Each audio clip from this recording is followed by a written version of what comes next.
The fluorescent lights of the city's 911 dispatch center hummed with a monotonous rhythm, a constant low thrum that had become Sarah's involuntary soundtrack for the better part of a decade. Her fingers danced across the keyboard, a practiced ballet of efficiency, logging another mundane incident. A cat stuck in a tree, its feline distress call relayed through a frantic human intermediary. Sarah was good at her job, undeniably so. Years of navigating panic, sorrow, and the occasional absurd had honed her into a dispatcher par excellence, her voice a soothing balm even as her mind worked with surgical precision. Yet, the relentless parade of the ordinary had undeniably dulled the sharp edges of her initial enthusiasm. The desire to help remained, a stubborn ember, but the fires of youthful idealism had long since banked. Across the city, patrolling the quiet, tree-lined streets of the residential district, her younger brother Daniel adjusted his rearview mirror. A rookie police officer, fresh-faced and brimming with an eagerness that Sarah found both endearing and slightly irritating, he was all wide-eyed ambition. He often called her during his shifts, sometimes for genuine advice on police procedure, more often just to share the quiet solitude of their respective nights. Their bond was a deep, unspoken thing, forged in the crucible of a challenging childhood, a silent understanding that transcended words. He wanted to prove himself, to make a difference, and Sarah, despite her own weariness, secretly admired that unwavering drive. Tonight, however, like many nights, promised nothing more than routine. The city slept, or at least seemed to. The evening had unfolded with predictable normalcy. Calls drifted in, a steady trickle of minor inconveniences. A fender bender on Elm Street, a domestic dispute quickly resolved with a stern warning, a misplaced wallet at the downtown diner. Sarah handled each with the same practiced efficiency, her voice calm, her demeanor unflappable. Daniel, for his part, reported nothing but quiet streets and barking dogs. It was the calm before, though neither of them knew it, the storm. Then, a new line blinked on her console, a faint, almost imperceptible light. Sarah answered, her standard greeting rolling off her tongue. A whisper, barely audible, crackled through the earpiece. It was a woman's voice, raspy with terror, trembling on the edge of hysteria. Sarah leaned closer, straining to catch the words. The caller was incoherent, her plea fragmented, like shards of glass. "Hello? Can you hear me? What is your emergency?" Sarah prompted, her tone firm but reassuring, a well-worn path through the unknown. Initially, Sarah suspected the usual culprits, a prank call from a bored teenager, or perhaps an intoxicated individual mistaking 911 for a late-night confidant. The details were too vague, too disjointed to be immediately credible. She tried to elicit clearer information, to anchor the call to reality. "Ma'am, I need you to speak clearly. What is happening?" Amidst the fractured sentences, the desperate gasps, a phrase emerged, chillingly distinct. "They're coming, for the core." The words hung in the air, unusual, unsettling. The core? Sarah's brow furrowed. It made no sense, yet the sheer terror in the caller's voice was undeniable. Her dispatcher instincts, honed by countless hours of distinguishing genuine distress from manufactured drama, flared to life. This was real. The caller's fear was palpable, a cold dread seeping through the static, despite the low volume. Sarah immediately initiated a trace, her fingers flying across the keyboard, but the signal was weak, intermittent, frustratingly elusive. She needed to act. Swiveling in her chair, she quickly scanned the available units. Daniel's patrol car was the closest. "Unit 314, respond to a possible disturbance at the Old Sterling Industrial Complex, outskirts of Sector 7. Unconfirmed report. Proceed with caution," she instructed, her voice betraying none of the growing unease tightening its grip around her chest. It was the only location she could vaguely pinpoint from the garbled transmission, a desolate, abandoned area on the city's forgotten fringes. Just as the trace began to lock onto a general vicinity, a sharp, abrupt click echoed in her ear. The line went dead.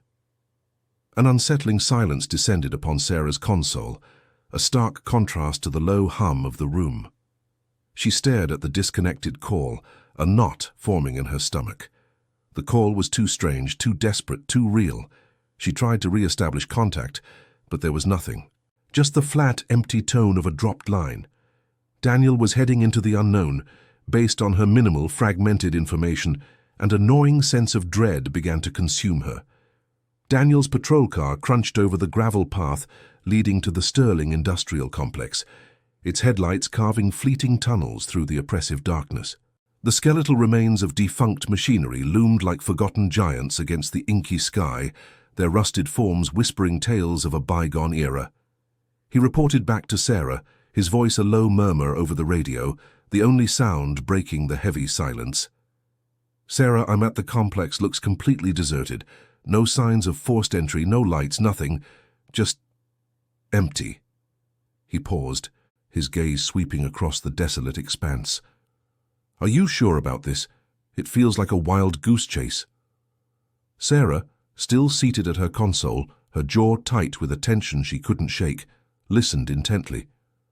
Despite Daniel's assessment, the chilling echo of the caller's whisper, "They're coming," for the core, resonated in her mind.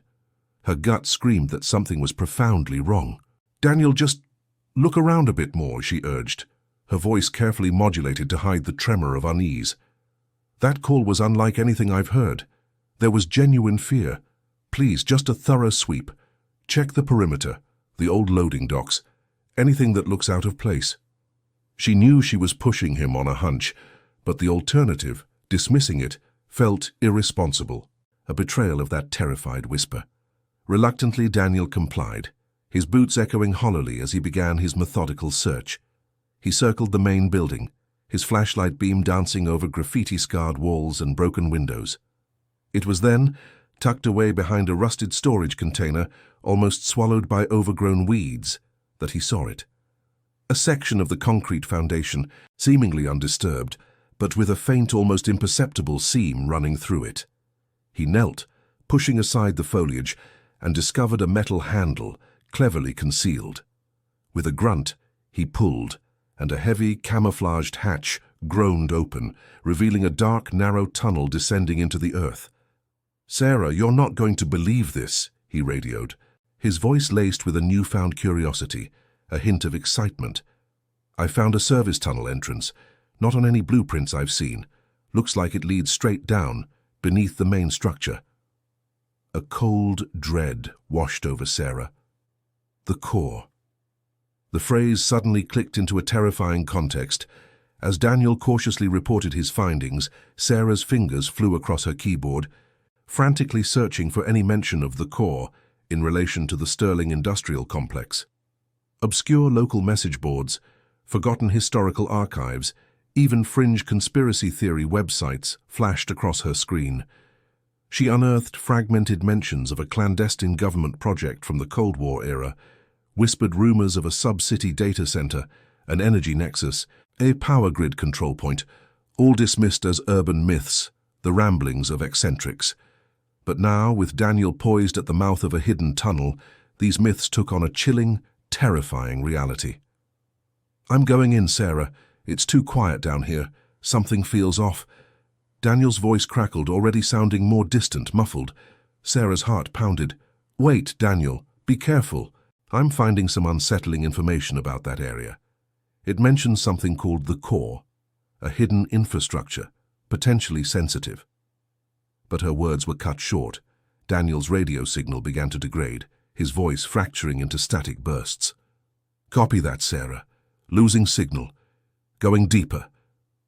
The connection dissolved into a hiss of white noise. Sarah's concern spiraled into full-blown panic. The implications of the core being real, and now seemingly compromised, slammed into her with the force of a physical blow. A citywide blackout, the catastrophic loss of critical data, a complete collapse of vital services.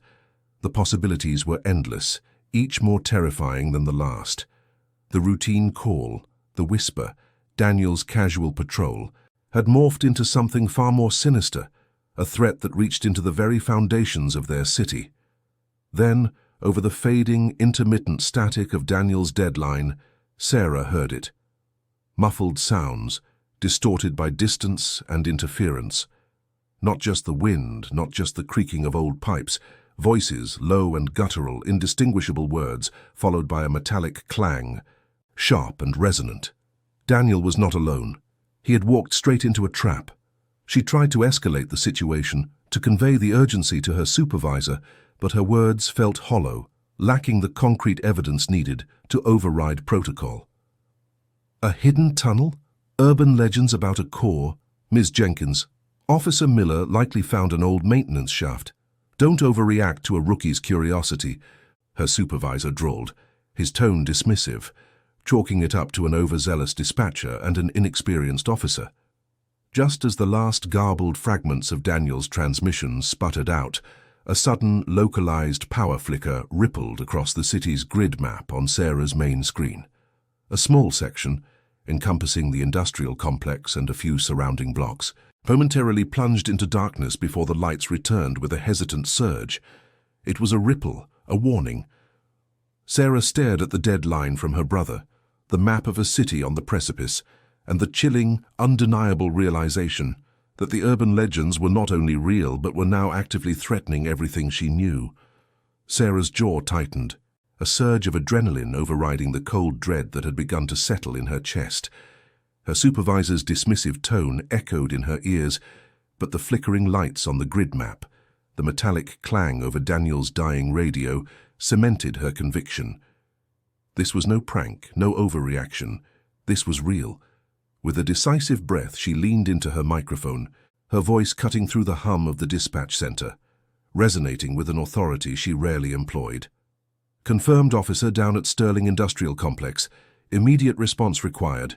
Units 304, 307, 312, proceed with extreme caution. This is not a drill. It was a lie, a calculated risk, a direct contravention of procedure, but the urgency in her voice, the uncharacteristic deviation from protocol, spurred the other dispatchers into action. Her motivation was pure, an unwavering resolve to save Daniel, to protect her city from an unseen, unfolding threat. As the unit scrambled, sirens wailing in the distance, reports began to flood in, not just from the industrial complex but from other parts of the city. Power fluctuations, sporadic signal interference impacting cell towers, brief, localized network outages. Each new report was a piece of a terrifying puzzle, and Sarah, with her intimate knowledge of the city's intricate systems, began to connect the dots. The attackers, whoever they were, weren't indiscriminately destroying. Their actions were precise, surgical. They were targeting critical infrastructure, the very veins and arteries connected to the core. Their goal, it seemed, was disruption, a systematic dismantling of the city's operational capabilities rather than outright annihilation. Outside, the city was slowly succumbing to a creeping unease. News of the localized outages, initially dismissed as minor glitches, began to spread like wildfire across social media. Local news channels, struggling with intermittent feeds, reported on unexplained events. Confusion morphed into fear, a palpable anxiety rippling through the urban sprawl. Within minutes, the first police units arrived at the Sterling Industrial Complex. Their comms crackled with confirmations. Unit 304 at Complex, Officer Miller's patrol car located, abandoned, trunk open, no sign of officer. Then, moments later, confirming open tunnel entrance just as dispatcher reported. Looks like a service access, not on any public maps. The words were a grim validation of Sarah's fears, a confirmation that Daniel had indeed vanished into the unknown. Sarah, her fingers flying across her console, pulled up every archived blueprint, every forgotten schematic of the complex she could find. Her institutional memory, honed over years of handling countless calls across every inch of the city, became an invaluable asset. She guided the responding officers, her voice a steady anchor amidst the growing chaos. Unit 307, follow the old ventilation shaft. It should lead to a junction. There's a sub-level access point marked Service Tunnel Beta in the 1978 plans. She was navigating them through a labyrinth, a forgotten subterranean world that was now the focal point of a city-wide emergency. Then, the first sounds of confrontation. Shots fired. Repeat, shots fired. We have hostiles. The comms erupted in a cacophony of shouts, gunfire, and the sharp metallic tang of combat. Sarah flinched, her breath catching in her throat. These weren't random thugs. The officers' descriptions of the hostiles were chilling. Highly coordinated, advanced gear, not typical street gangs. This was a professional operation. This was war. The personal stake, Daniel's fate, intertwined with the city's peril, fueled her determination, creating a burning resolve that pushed her beyond the limits of her role. Amidst the chaos, a small, fragile glimmer of hope. "We found something. A piece of uniform. It looks like Miller's name tag. He's alive. He has to be." The report, though brief, sent a wave of relief through Sarah, quickly followed by renewed urgency. He was alive but likely captured, deep within the enemy's grasp. Suddenly, a new sound cut through the emergency frequencies, a distorted artificial voice, amplified and broadcast across every police and emergency channel. "The truth will be revealed. The city will be cleansed." The chilling message, devoid of any specific threat, yet laden with ideological menace, hung in the air, adding a terrifying new dimension to the unfolding crisis. The city was now in active conflict. Daniel was a captive, and the true purpose of the core and the attackers' agenda remained shrouded in mystery. But their intent to disrupt was undeniably clear. The chilling broadcast still echoed in Sarah's ears when her personal device vibrated with an unfamiliar notification. It was an encrypted message bypassing all city firewalls, an impossible feat. Hesitantly, she opened it. Fragmented data streams scrolled across the screen. Old news clippings detailing forgotten municipal projects, internal memos with redacted names, and grainy photographs of what appeared to be blueprints for a massive subterranean facility. A knot tightened in her stomach. This wasn't just an attack, it was a deeper conspiracy, a meticulously hidden truth now bubbling to the surface. The message hinted at a cover-up, decades in the making, all revolving around the core. Her mind immediately went to Frank, her former mentor, a retired police chief whose sharp wit and even sharper intuition had always seen beyond the surface. During her rookie years, Frank had often spoken in veiled terms about the city's secrets, dismissing them with a knowing wink, yet leaving a lingering sense of unease. He had a reputation for digging too deep, for uncovering truths that powerful people preferred to keep buried. Sarah knew he was the only one who could make sense of this cryptic data. A trembling hand dialed his number, the line connecting after several agonizing rings. Frank's voice, raspy with age but clear, answered. Sarah, quickly, yet concisely, relayed the situation, the anonymous message and the terrifying phrase, "the core." A long silence followed, then a sigh. Frank confirmed her worst fears. The core, he explained, was a ghost story whispered in hushed tones among the old guard. It was a top-secret government project from the Cold War era, designed for mass data collection and sophisticated surveillance, hidden deep beneath the city. Officially, it had been decommissioned decades ago, deemed too dangerous, too invasive, but Frank had always suspected it continued in secret, a silent, watchful eye, growing more powerful with each passing year. The encrypted message wasn't done revealing its secrets. Amidst the technical jargon and historical documents, a name began to surface with disturbing regularity: Deputy Mayor Thompson.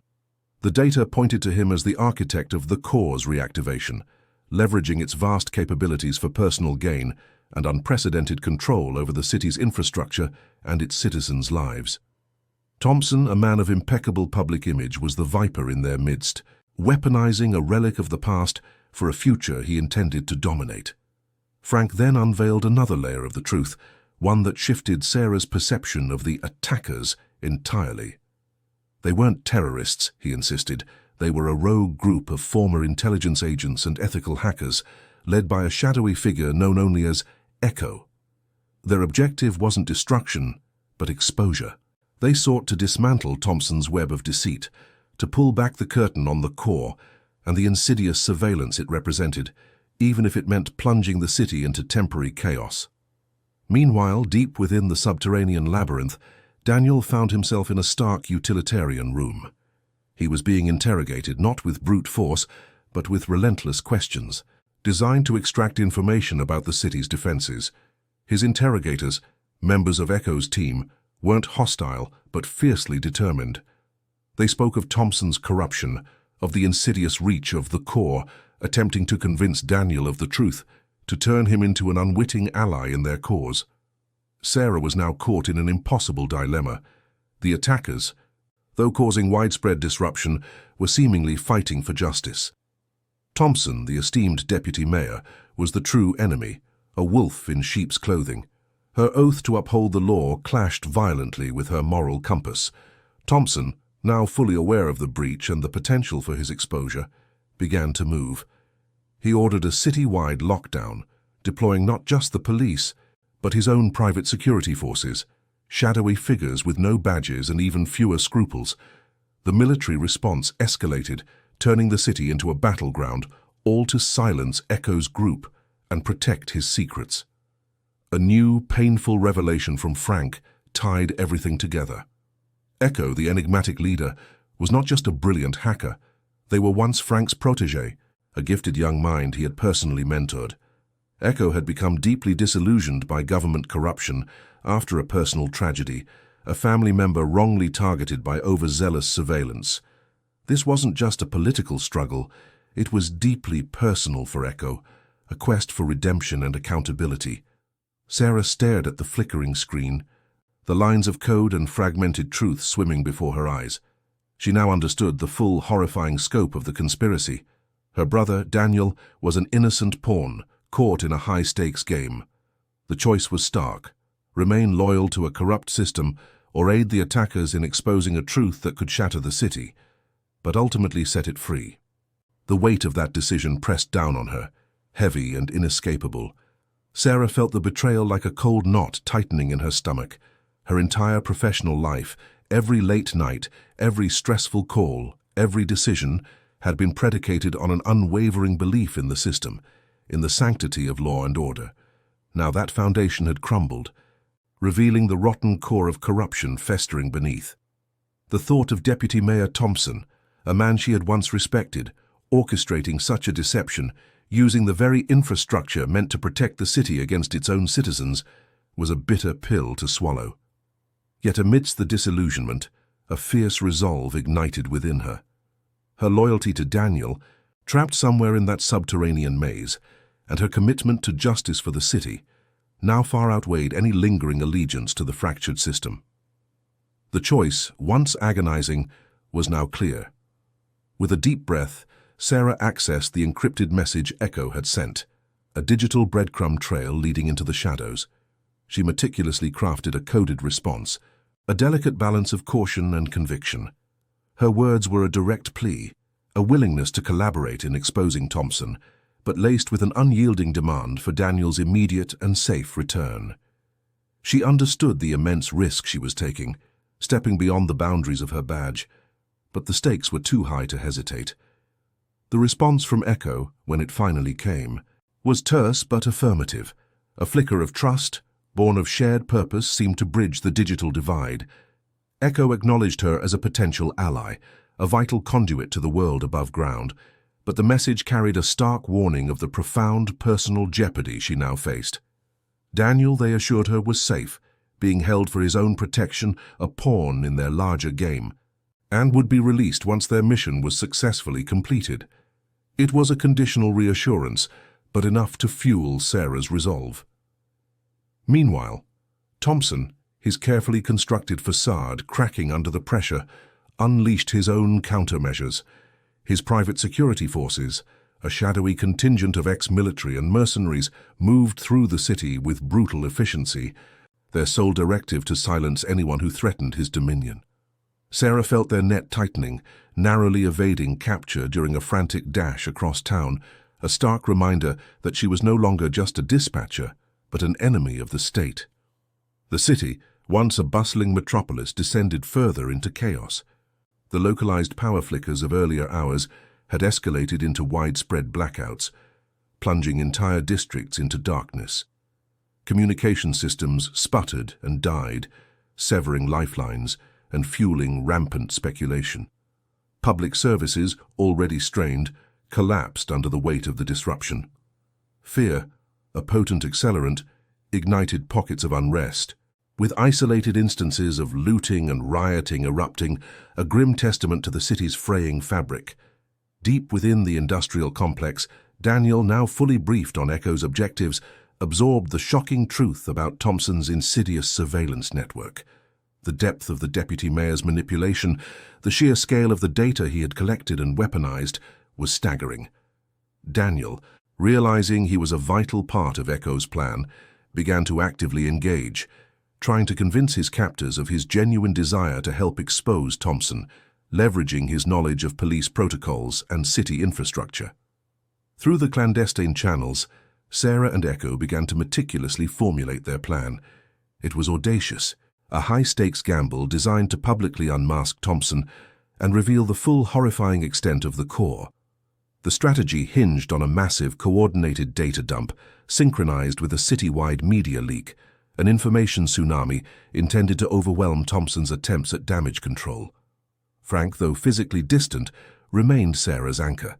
He provided crucial intelligence, details about Thompson's vulnerabilities, his hidden assets, and his psychological weaknesses. He was her eyes and ears in the upper echelons, a vital lifeline in her perilous new role. The city teetered on the brink, a powder keg ready to ignite. Sarah, now fully committed, prepared for the inevitable confrontation, her brother's freedom and the city's future hanging precariously in the balance. Thompson was closing in, but so was the truth. Sarah, steeled by the weight of her conviction and the urgency of the moment, initiated the final, most perilous phase of their plan. With a deep, shuddering breath, she leveraged her dispatcher access, a privilege now turned weapon, to subtly override a series of city systems.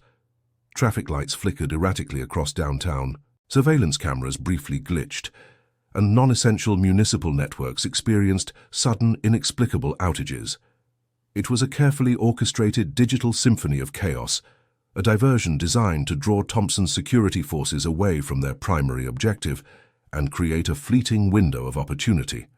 This calculated disarray allowed Echo's team, moving with ghost-like precision, to infiltrate the labyrinthine corridors leading to the main control hub of the core, their digital whispers now becoming a roar.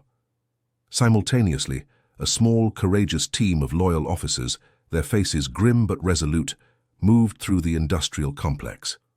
Frank's persuasive arguments, combined with Sarah's desperate pleas, had stirred their dormant sense of justice, convincing them to act outside official channels. Their mission?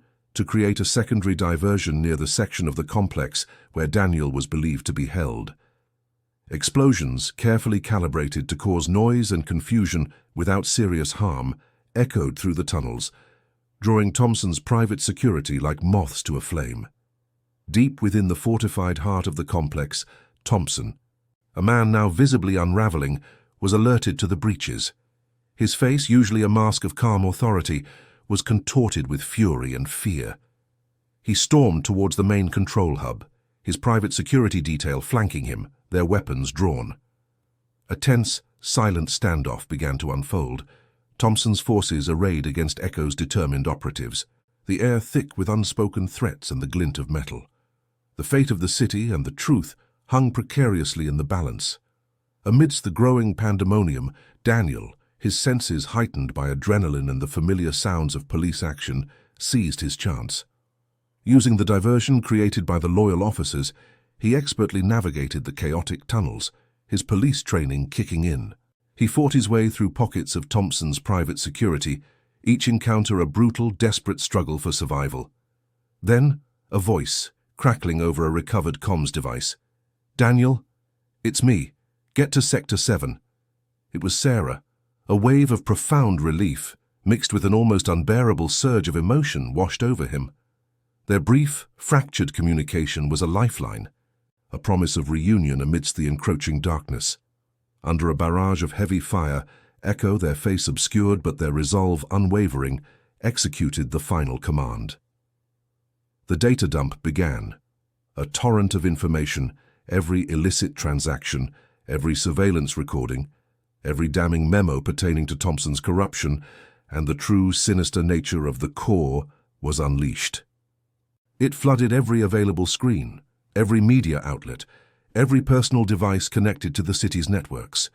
The truth, raw and undeniable, was broadcast to the city. The public reaction was immediate and visceral.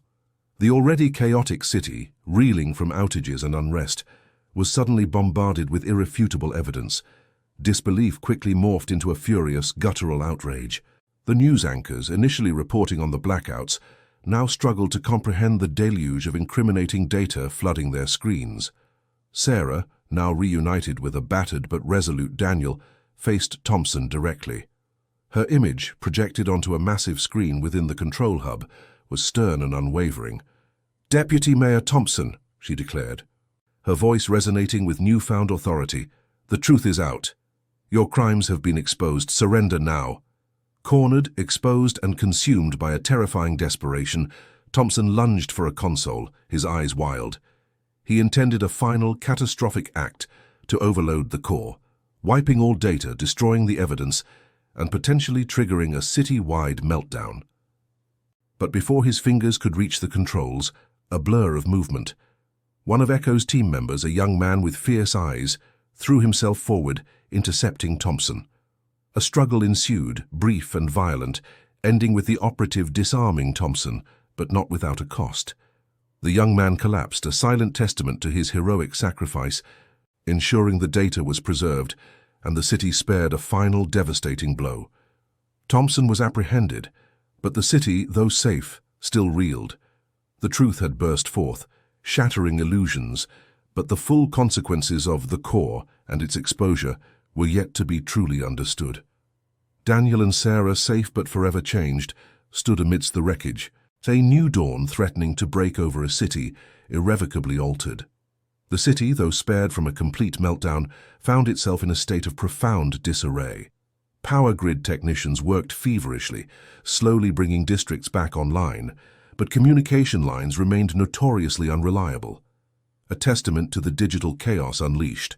The public's reaction was a tumultuous mixture of raw anger at Thompson's betrayal, immense relief that the immediate threat had passed, and a pervasive confusion regarding the sheer scale of the conspiracy that had been simmering beneath their feet. Thompson's arrest was swift and decisive. The deluge of incriminating evidence broadcast to every corner of the city left no room for doubt or defense. His trial became a national spectacle, its proceedings televised and dissected by every news outlet, captivating a nation suddenly forced to confront the chilling realities of unchecked power and clandestine surveillance. Sarah and Daniel, their faces now instantly recognizable, became the unexpected linchpins of the prosecution's case. Their testimonies, delivered with quiet conviction and unflinching honesty, were instrumental in unraveling the intricate web of deceit Thompson had woven. They detailed the whispered plea, the desperate chase through the tunnels, the chilling revelation of the core, and the harrowing confrontation that had brought it all crashing down.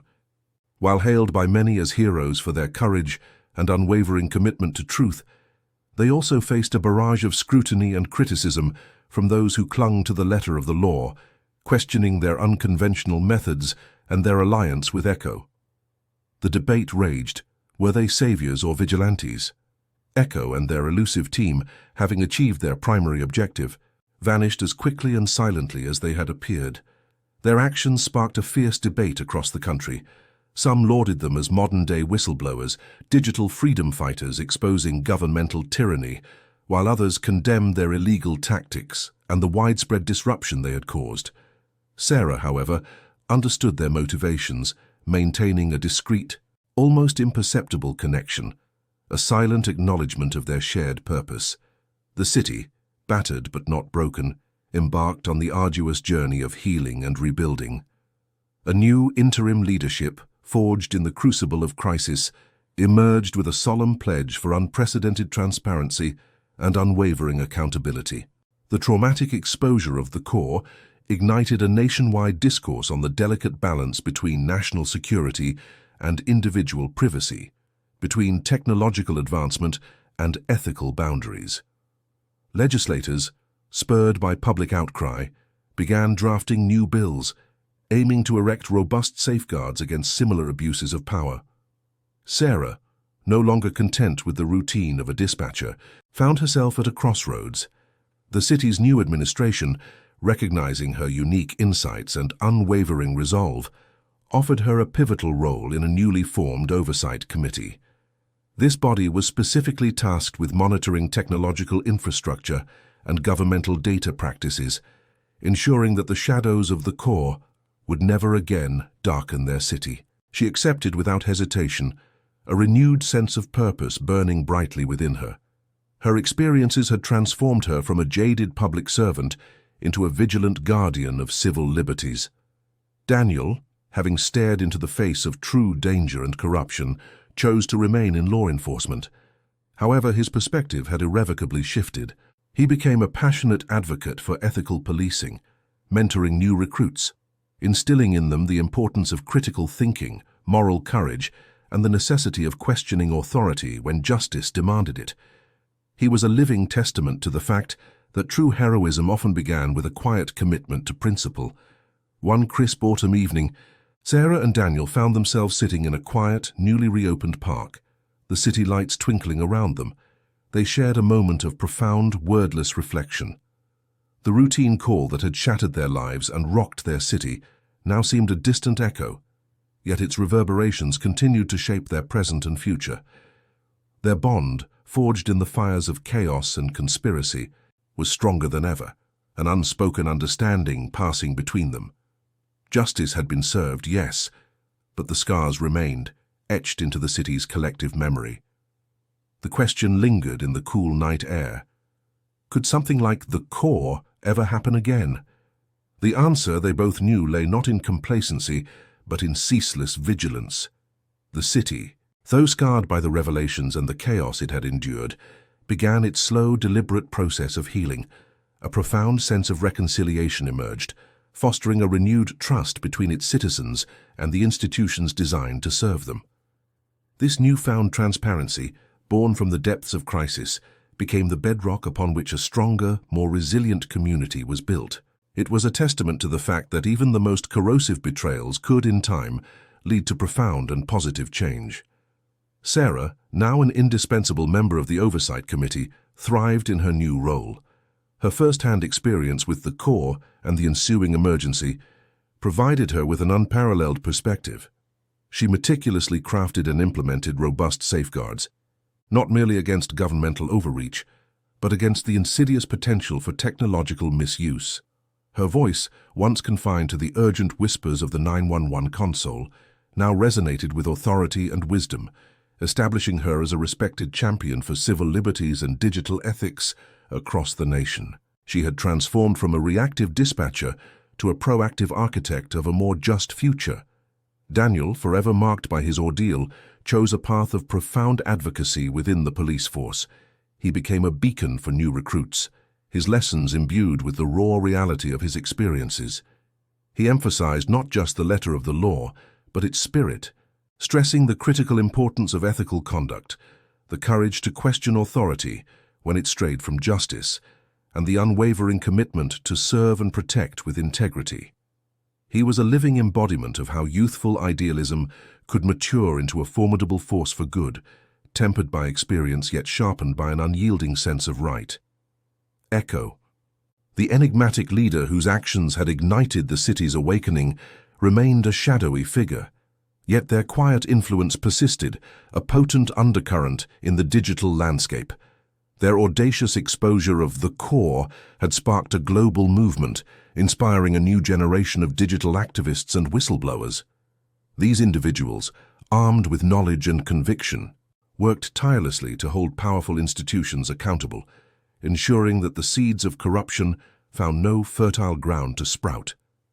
The legacy of Echo was not in their identity, but in the ripple effect of their courage. The lasting lessons of the crisis reshaped the city's very identity.